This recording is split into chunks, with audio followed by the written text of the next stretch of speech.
You come off mute. Hello, everyone. It's so wonderful to be here today at the um, BCPH Virtual Research Summit. This is the first one we have done. We've had a poster session in the past. However, this is our inaugural use of the Brazen platform to really bring everyone a very professional and hopefully cohesive and engaging summit experience. We have a very tight program today. Very excited to share it with you. And just to let folks know, what's going to happen is when you go to the main page,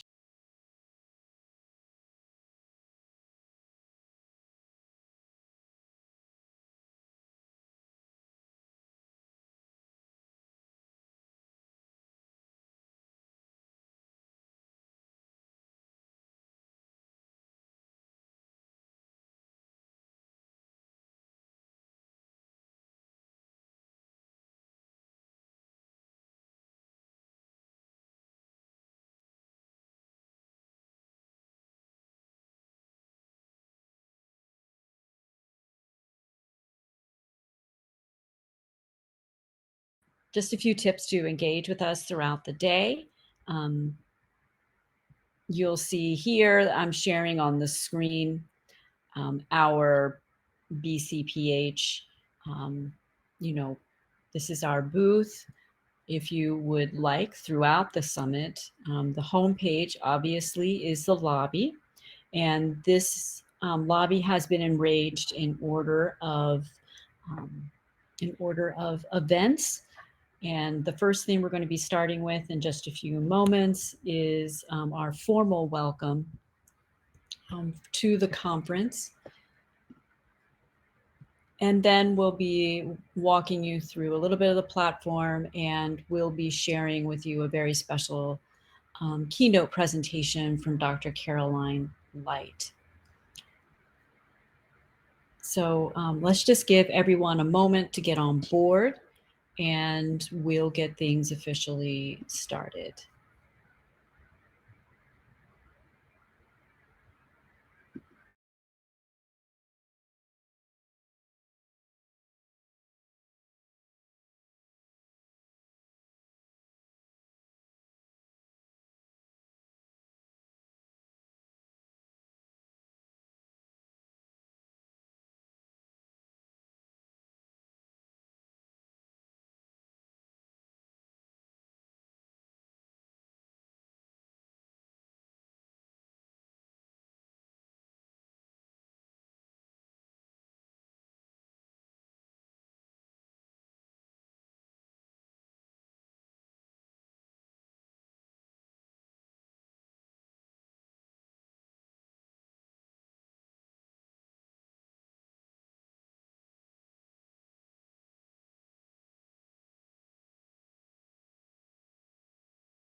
Well, welcome back, everyone. We're going to officially start our research summit now that we're about 5 past the hour.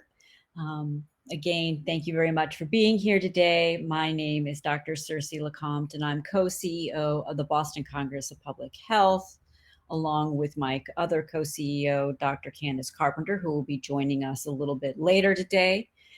We also are co-editors-in-chief of the HBHR Journal, and our third co-editor-in-chief, Catherine Sasis, she is on the call as well today, so welcome. And I hope you'll be able to engage us and ask us questions about both BCPH and HBR throughout our event today. I'm sharing my screen here, which shows all of the booths ready to go and in action. Over here is our schedule for the day in terms of when we're going to be having our poster presenters share their work with you as the audience.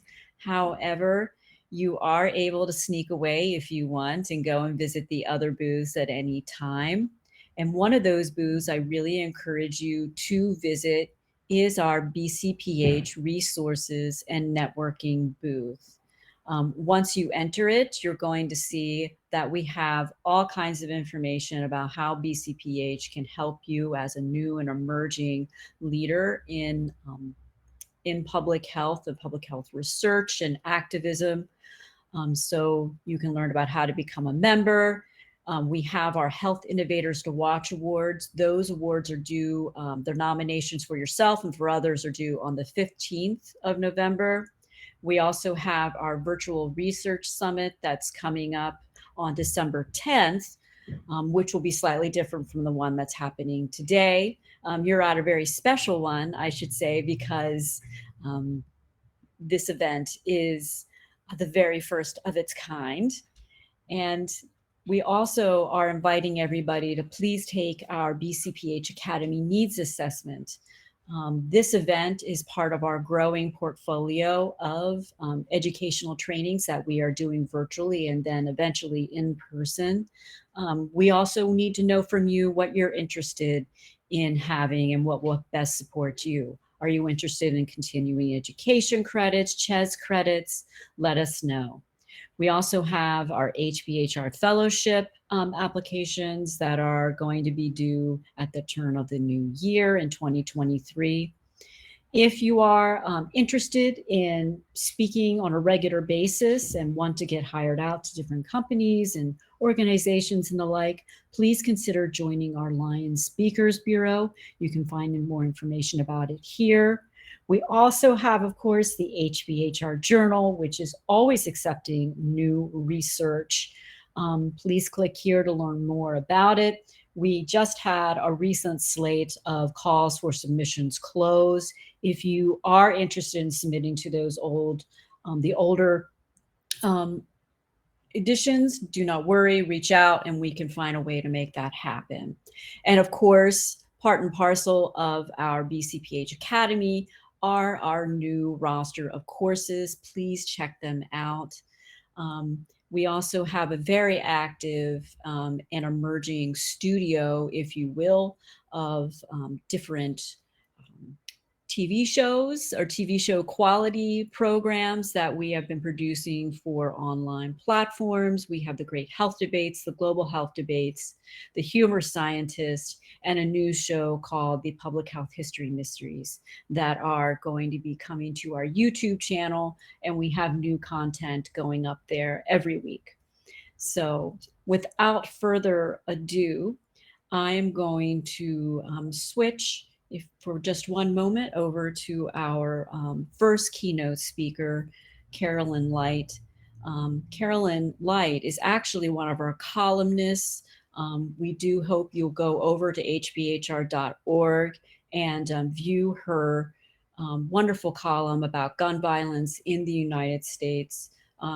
Dr. Light is a senior lecturer and director of undergraduate in women gender studies at Harvard College. Her research explores histories of citizenship and belonging and the ways in which white supremacy, heterosexism, and classism shape collective mismemory and archival science. Her first book, That Pride in Race and Character, The Roots of Jewish Benevolence in the Jim Crow South, illuminates the experience of Southern Jewish assimilation through the lens of benevolent uplift. She illuminates the gendered and racialized performances of elite white cultural capital as a critical mode of survival for racially liminal community of Southerners. She also has a new book that's out called Stand Your Ground, A History of America's Love Affair with Lethal Self-Defense, which provides a critical genealogy of our nation's ideal of armed citizenship. So I want to just switch over just one moment so that we can view her presentation. Bear with me as I share a new screen.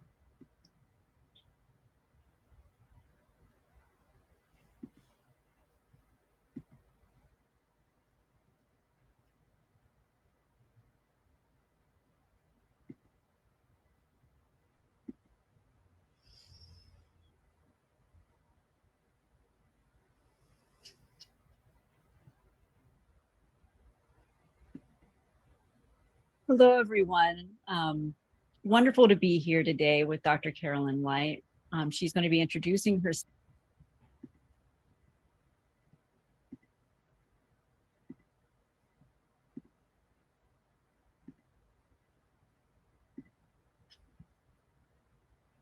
herself, but she is the director at undergraduate studies in the program of Women, Gender, and Sexuality Studies at Harvard University. And we are just so fortunate to have her here today with us.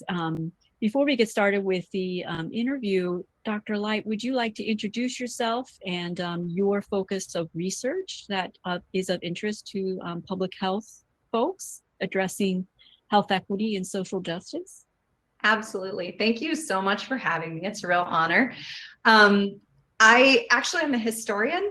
I'm a cultural historian. And the reason I put that out first and foremost is that that's not typically the academic training or disciplinary or methodological training that people in the public health space have usually.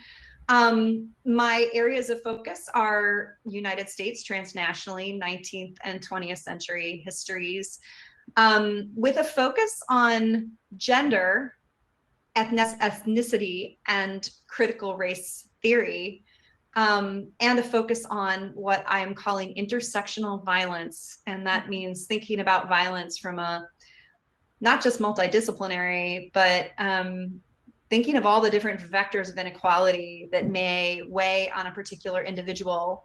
And the reason this is relevant to public health issues is maybe pretty obvious, but of course, different individuals are differently situated in relation to power and in relation to different resources and access to, for instance, medical care when they're ill.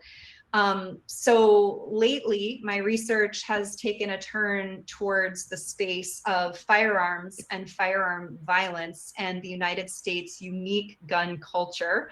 And by unique gun culture, I mean that the United States stands far beyond economically comparable or politically comparable nations in the number of firearm-related deaths that we experience, the majority of which are self-inflicted firearm deaths. So I'll leave that there, but that sort of summarizes where my research interests are at this moment.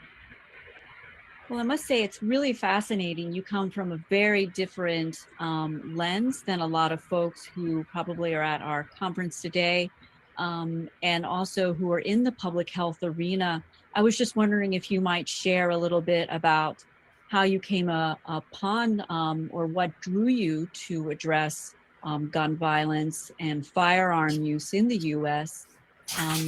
And basically, how did you come about in formulating the types of questions that you look at when you are doing your research? And perhaps, do you work with other researchers, or did someone approach you about this? That's a huge question.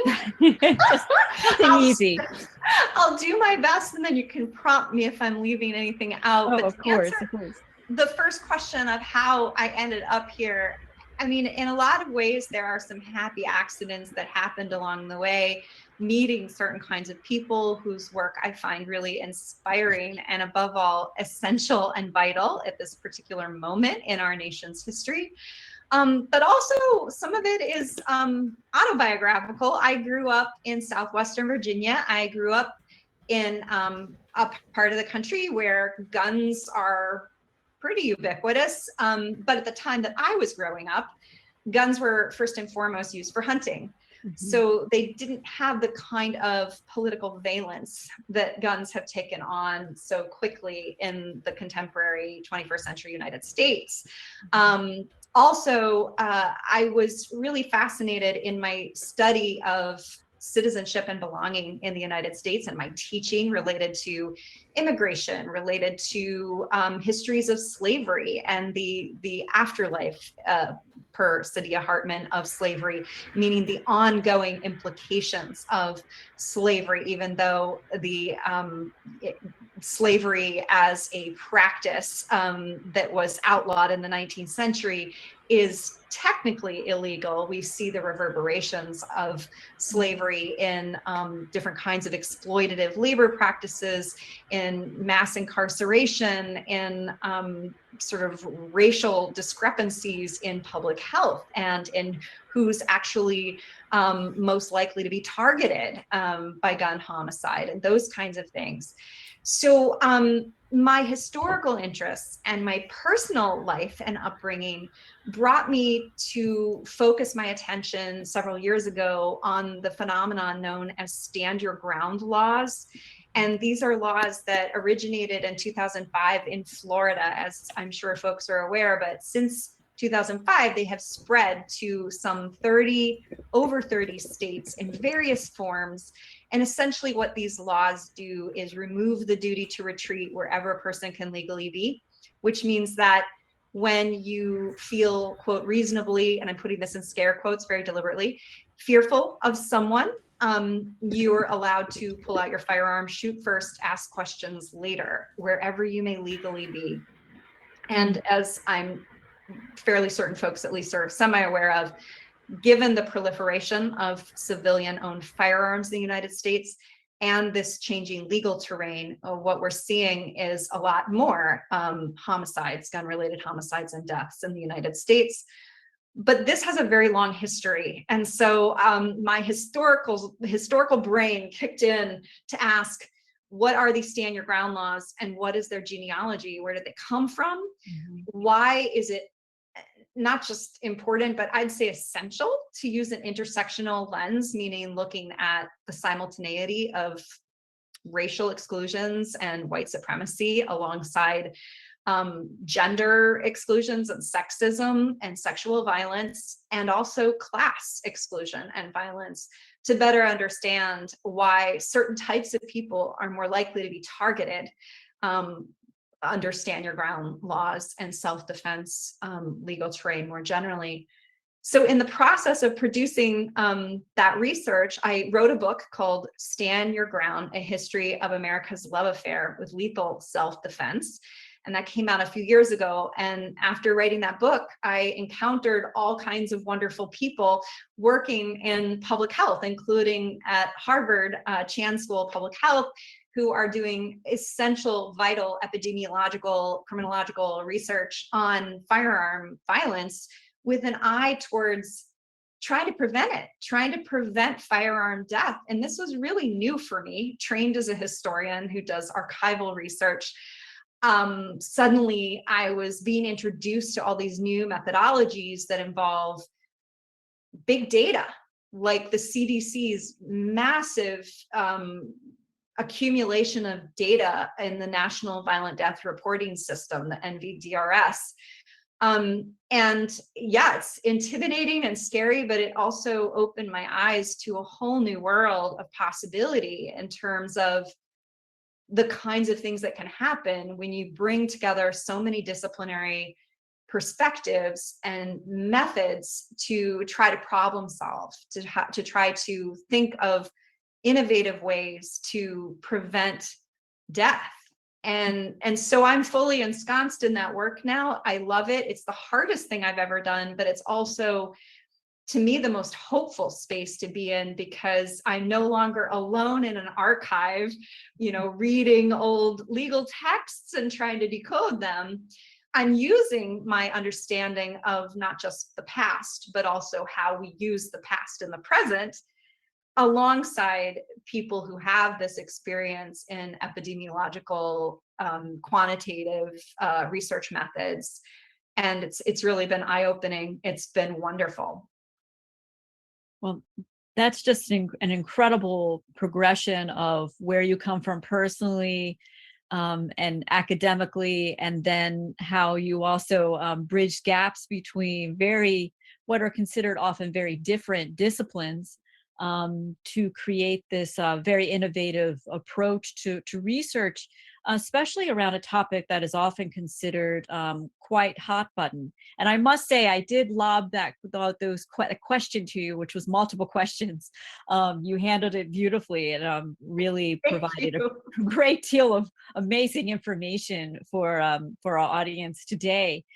And I did allude here, your topic is, arguably one of the most contentious, especially in the United States around because of gun rights, gun violence, gun deaths, those both inflicted as well as self-inflicted.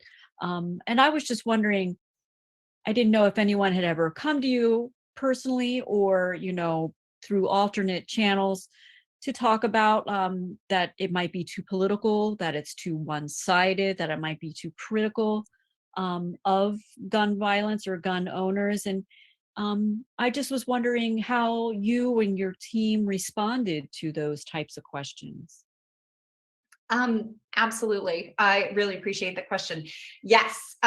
When I was writing about Southern Jewish benevolence, and that was my first book, I very rarely got called out for, kind of a radical or one-sided perspective. But now that I'm working in a more contemporary space around gun violence, I do frequently get accused of having a very one-sided or narrow viewpoint on the issues of gun violence. And when I think about that, I know that is inevitable. And I think about it from multiple perspectives. From the historian perspective, I think about the way in which our Second Amendment in this nation has been, twisted and misinterpreted and weaponized in a way that essentially distorts the original intent and language of the Second Amendment to be construed as there should be no restrictions, state, local, federal,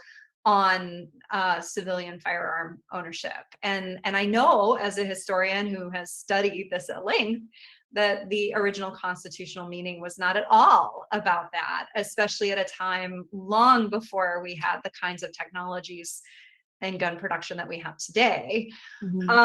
So that's one side of it. And then the other part of it, I would say, is more epistemic, and is more grounded in the data that I have access to today, thanks to my friends in the public health space.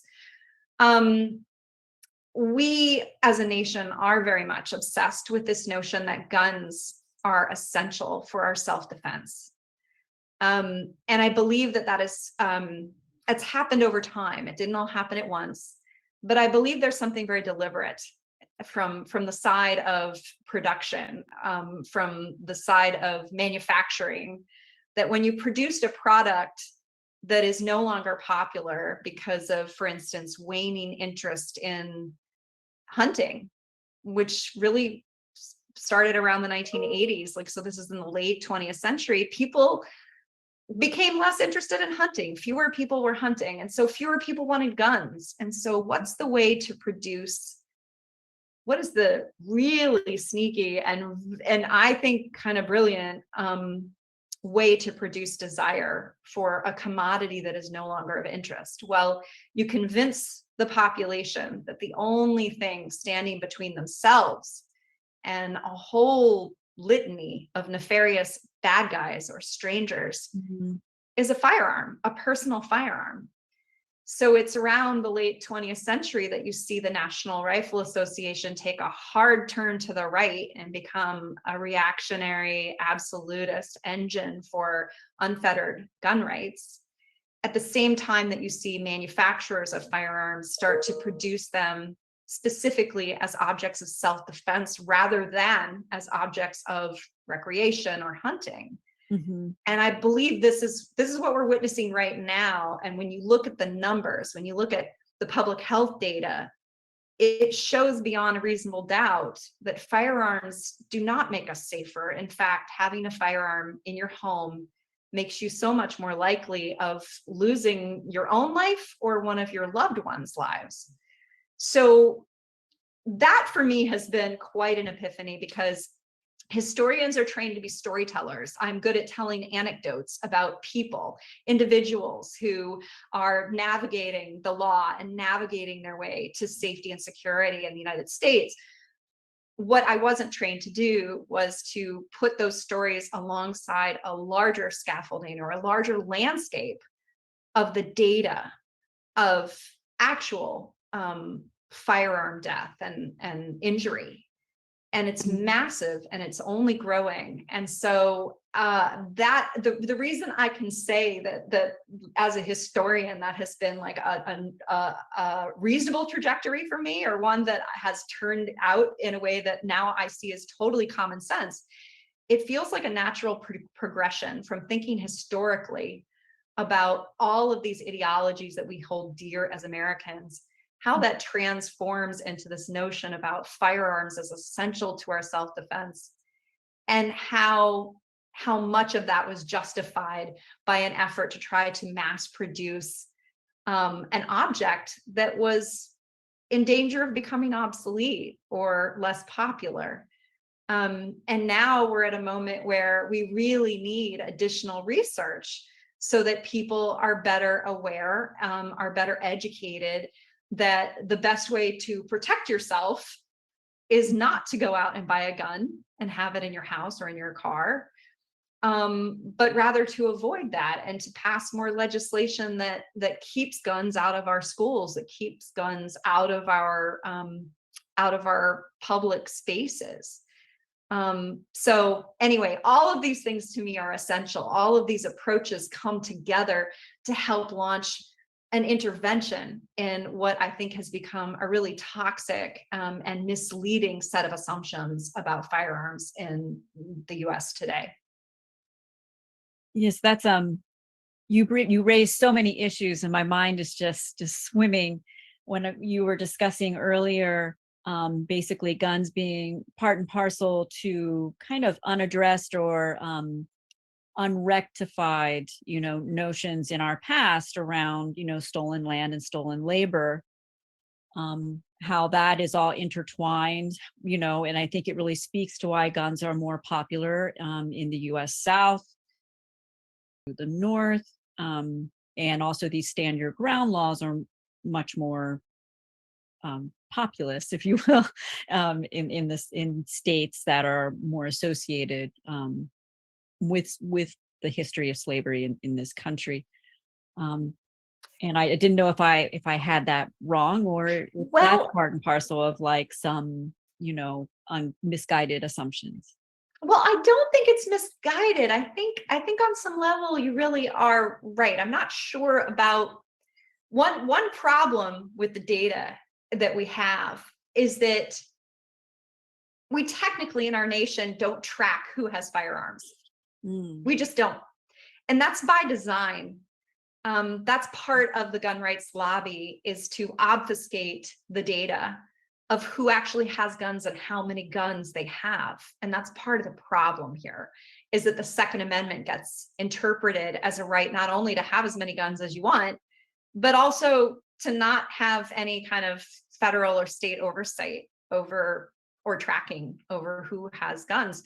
So I can't say for certain, I can't speak for certain to the number of guns, but I will say that there are states in New England that have very few or very light, if any, restrictions on firearm accumulation. So right now we're looking at a nation where the notion of constitutional carry, very deliberately called constitutional carry, in honor of the Second Amendment, I guess, which is translated into permitless carry, meaning that you don't have to have any kind of gun safety training, any knowledge of how to use a gun. You just have to be of a certain age and be a quote law-abiding citizen in order to accumulate firearms in some states. And so a few of our neighboring states, including, I would say New Hampshire and Vermont, have very lenient firearm restrictions, if any. So we live in an area in New England where increasingly civilian firearm ownership is proliferating, and including in some pockets in our very own state. And I anticipate this actually changing given the recent Supreme Court Bruin decision, which overturned a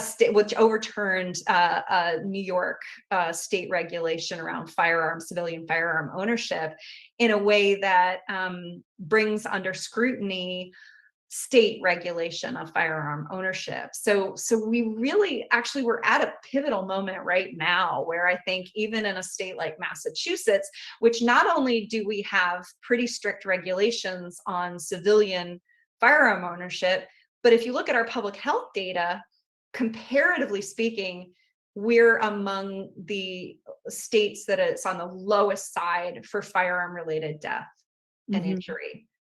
So I expect that to change as the legal terrain shifts to accommodate this interpretation of the Second Amendment that says that states and the federal government and localities do not have a right to restrict a law-abiding citizen's right to have and bear firearms.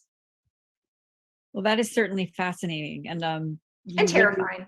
It's terrifying. It speaks to so many things. Like, I carry assumptions about, the differences between North and South in the US, but obviously I wasn't even thinking there are plenty of guns in like Vermont and the like, where places are more rural.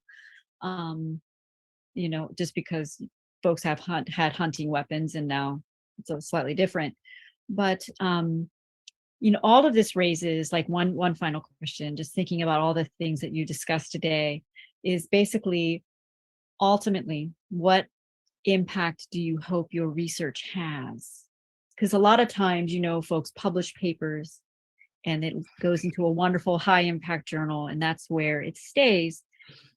But the work you're doing is so important. It doesn't sound like we can afford as a country and to have that happen. That's such a great question. Thank you, Circe.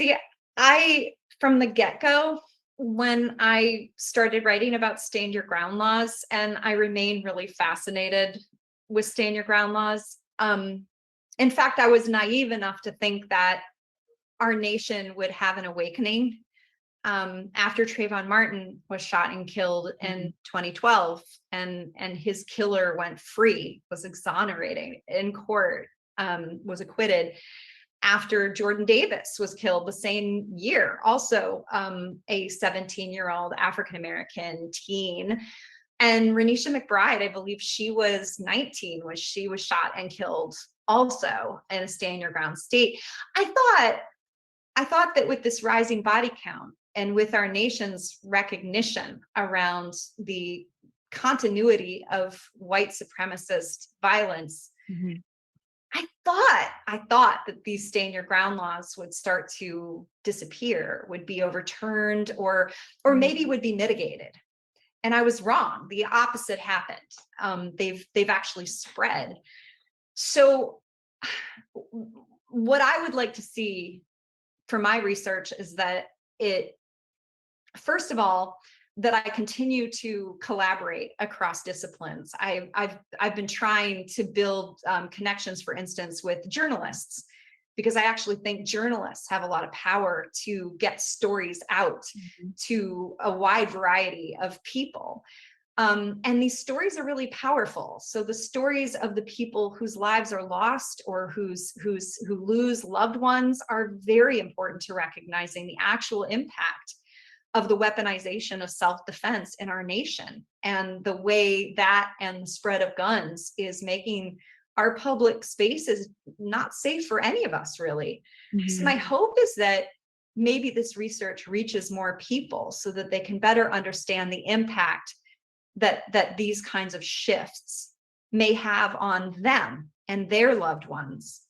Because if there's one thing I've learned through my deep dive into the firearm violence research through public health, is that it's closer than you think. It's always closer than you think. There are only a few degrees of separation, if that, between yourself and somebody you care about who's harmed or who loses their life to gun violence. And I worry it's only going to get worse in the coming few years.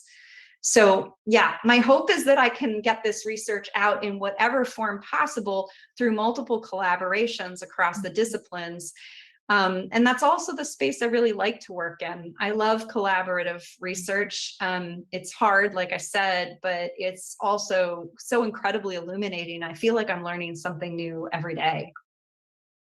Well, I just find the work you're doing like so important, Thank you. and in changing and really creating like synergy across disciplines, and addressing such an important issue in such a thoughtful way.